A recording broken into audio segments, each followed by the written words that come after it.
Сайн байна уу? Монголын багийнхан өнөөдөр бүхнийг хуваалцах боломж олдож байгаад би их баяртай байна. Би хэсэгхэн хугацаа гаргаж бүхэнд шууд хандаж нэг бүрчлэн ярилцахыг хүсэж байна. Та бүхэнд шинээр ирсэн бөгөөд Монголд бидний хэсгийг хамдаа авч байгаад би хувьдаа маш их асархаж байраа эсэрхийлье. Бидний хамдаа буйж зүйлд игэж дэмжиж байгаа олон хүн байгааг харах нь надад зөвхөн сэтгэл хөдлөх үдийгүй урам зориг өгч байна. Энэ бос энд хүчрхий зүйл өрнөж байгааг нь тодорхой шинж бөгөөд цаашид дэлхийд даяар өвнөх болсон гэдгийг эсрэх юм. Сүүлийн 13 жилийн хугацаанд бид энгийн хүмүүс аялалд ирэх чөлөөс санхүүгийн боломжоор дамжуулсан ганцхан амьдрал буйхэд нь туслах алсын хараагаар ихлүүлсэн. Энэ алсын хараагаа өөрчлөгдөөгүй. Үнэндээ жилээс жилд улам хүчрхий болсоор байна.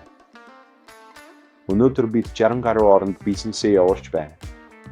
Бид сая долларын шимгэл асгож мянган гэр бүл дэлхийг хямд зардлаараа эсэх боломжийг олгосон. Гэхдээ миний хамгийн их хэсгийг хүсэж буй зүйл бос удаан хугацаанд оршин овнох зорилгоо байгуулсан юм. Энэ нь бүх суурин дээр буйгдсан. Бид богино хугацааны өсөөнд ирээгүй. Бид шаардлагатай хөрөнгө оруулалтыг хийж дэд бүтцээ бий болгосон. Бид санхүү хууль эрх зүй, үйл ажиллагааны хувьд бүх суурь ийм бизнесийн боломжийг хуваалцахдаа заавал компанийн баасан материалуудыг ашиглаж байгаарай. Ингэж ажиллах нь бидний санал босгож буй өөрчлөлтийн үн цэнийг тодорхой эсэрхийлэх болно гэдэг би хэлдэг.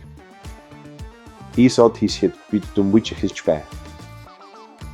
Бид илүү олон осод өргөжж гишүүдтэй зориулсан илүү олон хэрэгсэл буйж урд өмнө байгаагүй их боломжийг бий болгож байна. Мөн Монгол улс бүхэн энэ өсөлтөд маш чухал үүрэг гүйцэтгэж байна.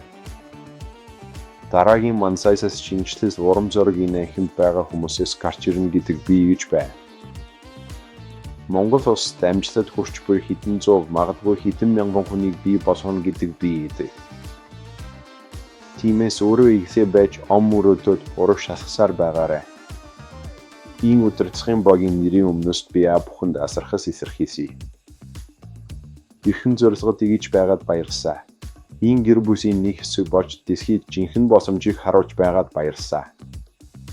Үүнийг ойлгохоор хамгийн сайхан зүйлс одоо л ирэх гэж байна.